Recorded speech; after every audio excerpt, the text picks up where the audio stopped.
fazer uma receita de bolo, um bolinho de iogurte, uma receita bem facinho, bem básica, do ponto de vista da química. Então eu vou explicar para vocês todos os processos físicos e químicos que vão ocorrer durante a receita, certo? Passo a passo, de como fazer esse bolo. Terminando a receita, o bolo ficando pronto, depois eu tenho uma atividade para pedir para vocês em relação a essa aula, ok? Então, pessoal, a gente vai começar. A cozinha da casa da gente é um pequeno laboratório de química rudimentar. Então, assim como no laboratório de química, na cozinha, a gente precisa de um roteiro, certo? De uma receita para seguir. Então, quando a gente estuda química na faculdade, a gente começa a estudar química analítica, a físico-química, química orgânica, e a gente vai para o laboratório, o professor entrega para a gente um roteiro. Esse roteiro, ele determina os materiais que a gente vai utilizar, os reagentes que a gente vai utilizar e o método, o processo, passo a passo.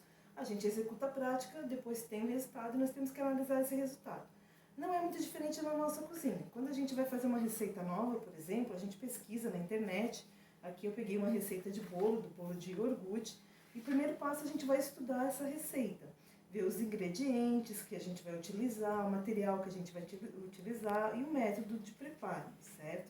Então essa receita de bolo de iogurte, ela leva 2 copos de iogurte natural, 50 ml de óleo de soja, 4 ovos, 2 xícaras de trigo, 2 xícaras de açúcar, 1 colher de sopa de fermento químico e uma pitada de sal, ok? O modo de preparo dela, a gente vai bater no liquidificador o iogurte, o óleo de soja e os ovos, por aproximadamente 2 minutos. Até formar uma espuminha. Depois a gente vai peneirar numa tigela, que está aqui, o trigo, o açúcar, o fermento e o sal e misturá-los bem. Depois disso a gente vai misturar a parte líquida do liquidificador com essa parte sólida aqui para formar a massa do bolo. Aí é só levar para o forno, botar numa forma untada, certo? E levar para o forno mais ou menos 30 a 40 minutos, a 180, no máximo 230 graus, e o bolo está pronto. Então, a gente vai para a parte prática. Nós vamos preparar primeiro os sólidos, antes da gente ir para o liquidificador. Então, eu vou medir. Isso aqui é uma xícara, certo? Ela é um padrão da culinária, é amador. Essa xicrinha vermelha não é um padrão profissional. Cozinheiros profissionais usam padrão profissionais, porque a gente tem diversos tamanhos de xícara. Então, quando a receita diz 2 xícaras de trigo, pode ser 2 xícaras daquela de chá, pode ser 2 canecas. Então, não existe um padrão na cozinha muito preciso. Então, a gente, diferente do laboratório. No laboratório, a gente tem o Becker, a gente tem a Proveta, que são bem precisos, que trazem a medida exata de volume ou de massa. Então, aqui, eu vou usar um padrão amador, culinária amadora. A culinária profissional, existem padrões profissionais. Por que a gente peneira o trigo, que é um processo físico? Para separar algum carocinho que esteja ali, que não vai se dissolver a hora que a gente for fazer a massa, e para separar as moléculas do trigo, ficar mais fácil de misturar depois com o ingrediente líquido. Peneirado o trigo, a gente vai peneirar o açúcar. 2 xícaras também. Então, 1 xícara.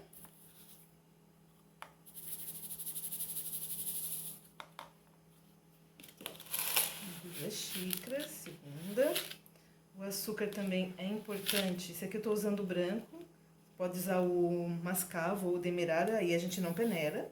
Mascavo e demerara, eles têm mais fibra, então não dá para peneirar. O branco refinado a gente peneira. E como sempre também sobram uns grãozinhos ali que não vão se dissolver na hora que a gente misturar com o líquido. Então por isso a importância de peneirar, para facilitar a mistura. Então, pessoal, nós temos diversas xícaras de tamanho diferente, certo? Então, o que é importante para a receita dar certo? É manter a proporção.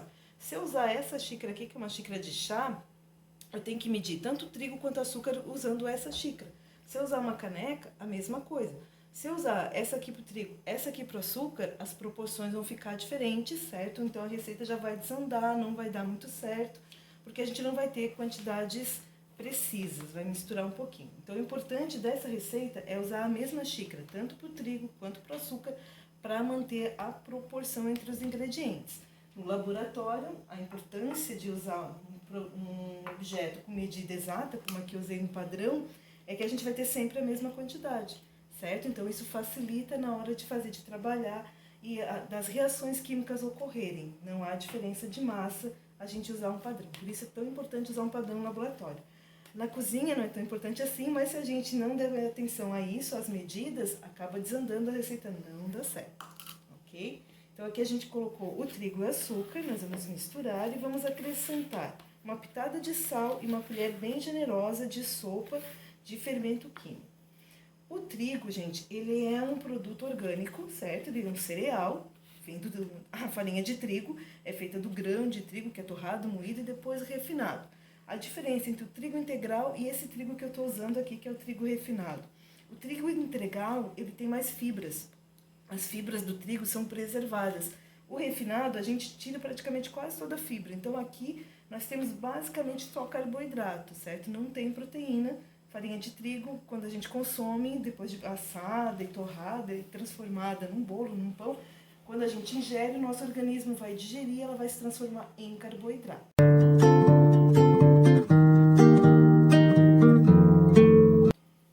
Açúcar é só carboidrato também, vem da cana-de-açúcar.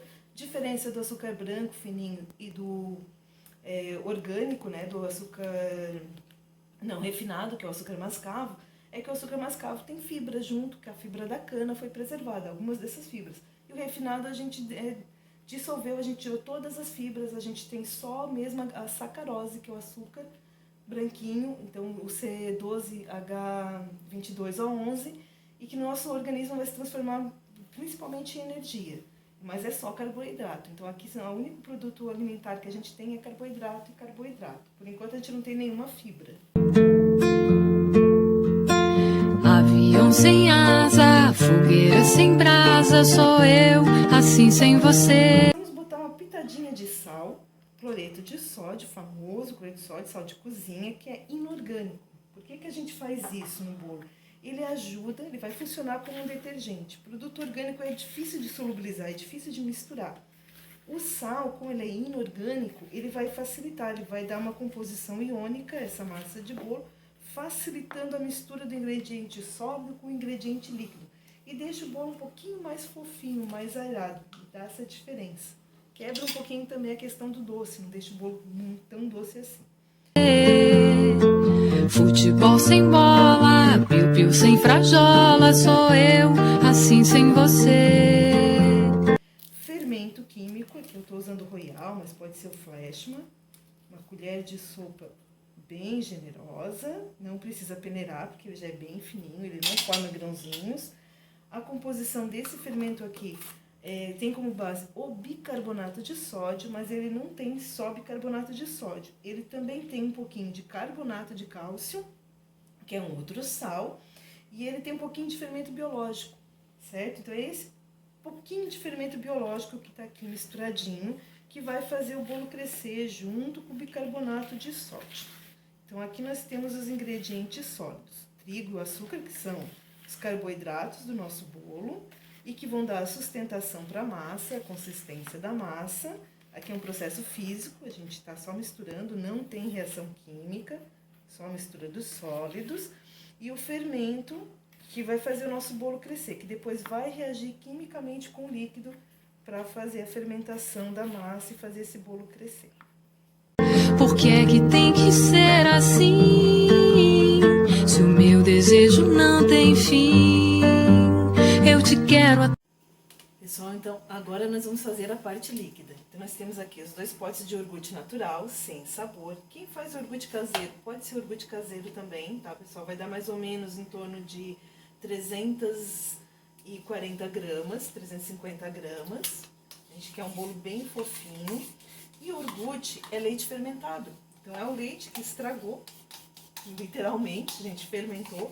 E a gente separou a sacarose, a lactose, tiramos o excesso de lactose e ficamos mais com a proteína do leite. Então, a fonte embora ainda tenha a sacarose, lactose aqui, tá, pessoal? Então, o iogurte vai ser a fonte proteica do nosso bolo.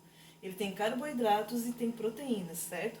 E cálcio. Então, aqui nesse potinho de iogurte, a gente tem 250 miligramas de cálcio. Então, assim como o leite, ele é fonte de cálcio para o nosso organismo, que a gente precisa ingerir na nossa dieta, para manter os nossos ossos, né, fortes, para que o nosso corpo consiga produzir a célula óssea, consiga manter os nossos ossos em bom estado, com bastante saúde. Então, 2 potinhos de iogurte natural, sem sabor. Aqui eu estou usando o integral. Vocês podem usar também o light, que tem baixa gordura, baixo teor de gordura. Não tem tanta gordura quanto esse. Esse aqui ele é bem gorduroso. Temos a fonte proteica e de um pouquinho de sacarose também, de lactose, sempre confundo. O leite, o açúcar do leite é a lactose. E ele tem gordura. Esse aqui nós temos gorduras totais 5,1 grama. Para um potinho de 170 gramas é bastante gordura, tá? Todo instante, nem 1000 alto-falantes vão poder falar por mim. A gente tem 50 ml de azeite. Eu estou usando o óleo de milho, que eu acho mais leve. Ele é menos denso que o óleo de soja e que o óleo de oliva. Então ele é menos viscoso, vocês podem ver que ele escoa com mais facilidade. E aí o óleo, como ele é uma gordura, o objetivo dele, do bolo, é deixar o bolo fofinho e aerado, dar maciez à massa do bolo. Essa é a função do óleo. E o óleo é gordura pura, né, pessoal? Mas como é um óleo vegetal extraído de uma planta, ele é poliinsaturado, que é mais saudável que uma gordura, que é a manteiga, por exemplo, que é feita de leite, que é gordura saturada. Amor sem beijinho, bochecha sem Claudinho, sou eu, assim sem você. Continuando, pessoal, a gente vai acrescentar 4 ovos, certo? Então, antes de colocar o ovo no liquidificador, eu sempre gosto de quebrar ele separadinho, para verificar se ele está em bom estado, tá? Vai que está estragado, a gente quebra direto no liquidificador e perdemos todos os ingredientes. Então, se a gente quebrar separadinho, dá para verificar que ele está em bom estado, a gema está bem amarelinha. Ovo é rico em proteína, então também vai ser a fonte de proteína do nosso bolo. E a clara do ovo, quando a gente bate ela reage com o oxigênio do ar, ela fica aerada, fazendo também que a massa cresça. Então, ela vai favorecer a maciez do bolo. Então, a maciez, para um bolo ficar bem macio e fofinho, precisa do óleo e do ovo. São esses 2 ingredientes que vão dar essa maciez, essa fofura ao bolo. Então, 2 ovos, mais 2.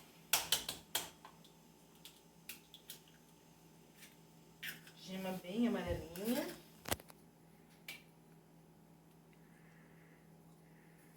Aqui eu tô usando ovos médios, tá? Se vocês forem usar um ovo um pouco maior, podem ser só 3. Ou se o ovo estiver muito pequenininho, aí a gente coloca assim. Então, a quantidade de ovo vai depender do tamanho do ovo.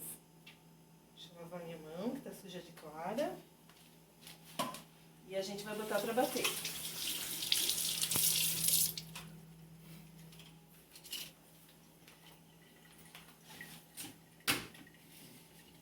Aqui a gente coloca no liquidificador, encaixou.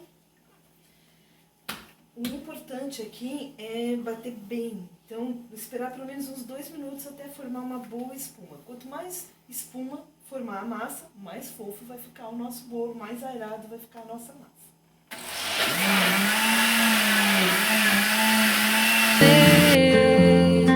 Circo sem palhaço, namoro sem amasso, sou eu, assim sem você.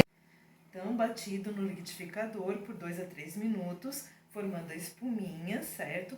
O bater em si é um processo físico, não ocorre nenhuma reação química, apenas a absorção do ar, do oxigênio pela clara de ovo, formando essa espuma que vai aerar o nosso bolo, vai deixar nosso bolo bem fofo.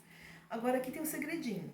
Se a gente misturar isso aqui muito rápido, o nosso bolo não vai ficar tão fofinho assim, ele vai criar pé ou embatumar, como a gente chama, né? Ficar com aquela consistência de polenta, parte dele ou todo ele.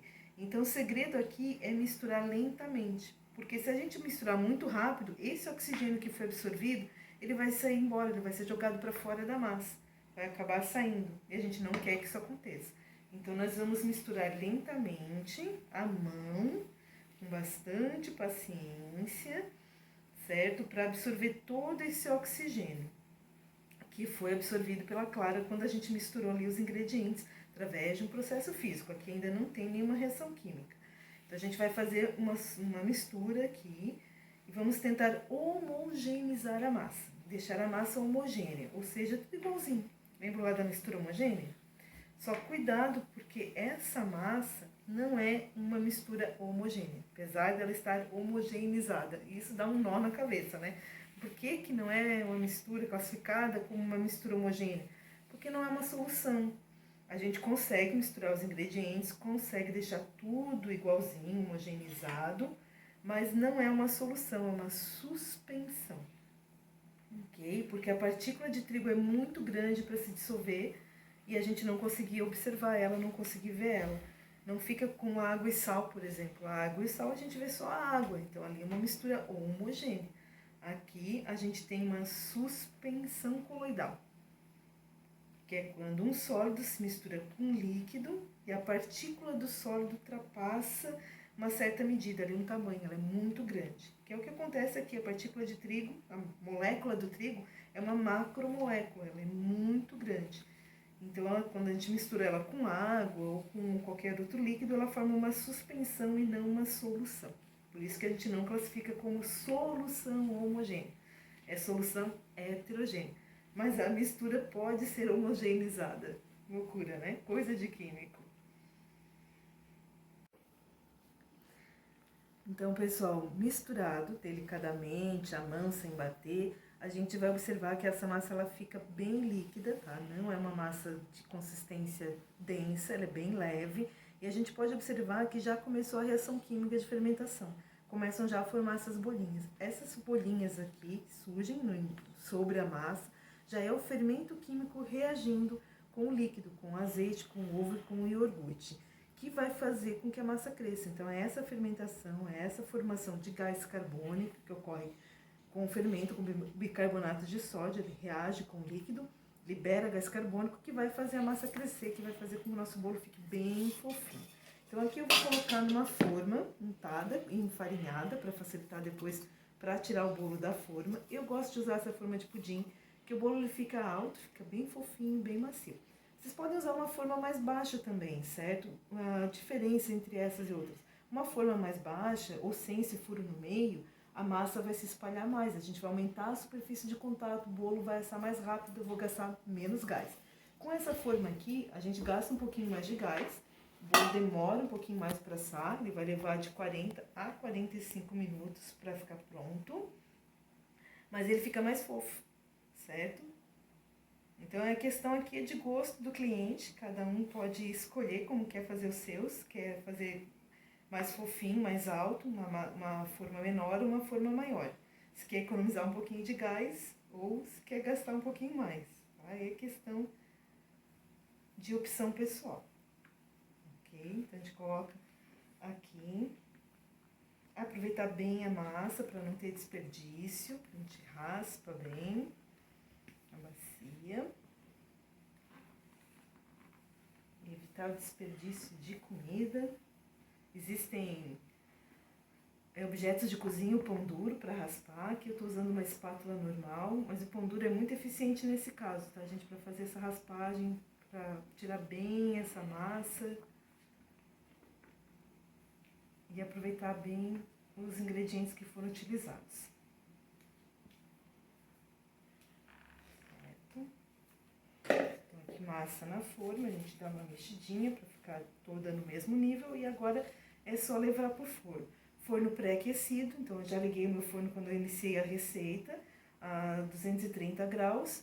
E aqui ele vai levar de 40 a 45 minutos no forno a gás. O forno elétrico pode assar um pouco mais rápido, como o forno elétrico é menor, retém mais calor, ele assa mais rápido. O meu é a gás, é um pouquinho maior. Certo? E ele demora um pouco mais para assar, por causa do espaço interno. Então, o calor se espalha mais. Aqui vamos fechar. 230 e eu vou colocar o cronômetro para 40 minutos, 35 minutos. A gente volta, abre, dá uma olhadinha, dá uma espetadinha, vê se está pronto ou se precisa de mais um tempinho. Ok? Então, agora é só aguardar o bolo ficar pronto. Tô louca pra te ver. Depois de 40 minutos, nós temos o nosso bolo pronto. Eu esperei um pouquinho ele esfriar para desenformar, ok? Mas esse é o aspecto dele depois de assado. Vocês podem ver que ele fica bem amarelinho, bem fofinho, a massa fica bem aerada. ok? Por que isso acontece? Dentro do forno, enquanto a gente assa, ocorre algumas reações químicas que vão transformar a massa no bolo pronto, no bolo assado. Uma dessas reações é a decomposição do bicarbonato de sódio, que era o fermento, que vai produzir gás carbônico. E é esse gás carbônico que é liberado durante o processo de assar o bolo, que vai formar esses furinhos na massa, que vai deixar essa massa assim tão fofinha, tão macia, ok? Então, esse espaço, esses buraquinhos que a gente observa dentro da massa são bolhas formadas pelo gás carbônico obtido da decomposição do bicarbonato de sódio. E também do ar que foi absorvido pela clara do ovo quando a gente bateu no liquidificador. Bem, pessoal, bolo pronto, receita feita, agora vem a parte de vocês. O que vocês vão ter que fazer? Vocês vão ter que fazer um vídeo, como eu fiz o meu, certo? Com uma receita. Pode ser o prato preferido de vocês, pode ser um salgado, um doce, até mesmo um sanduíche. Mas vocês têm que explicar o processo, todo o processo. O que é químico, o que é físico, o que está acontecendo, os ingredientes que vocês estão usando, é um carboidrato, é uma proteína, é um lipídio, um protídeo, ok? Então, vocês vão fazer uma receita, um vídeo com uma receita do ponto de vista da química, da física, da biologia, das ciências naturais. Esse projeto vai ser para o segundo trimestre, então eu estou lançando ele essa semana, vocês vão ter até o finalzinho do segundo trimestre para editar o vídeo, para me mandar o vídeo.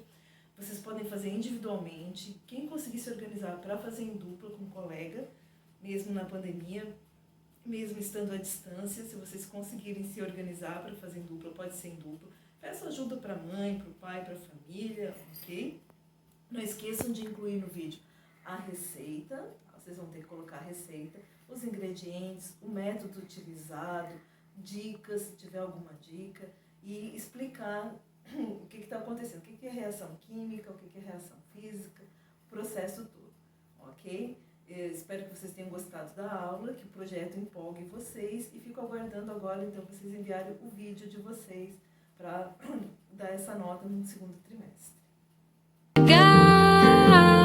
Tô louca pra te ter nas mãos, deitar no teu abraço, retomar o pedaço que falta no meu coração.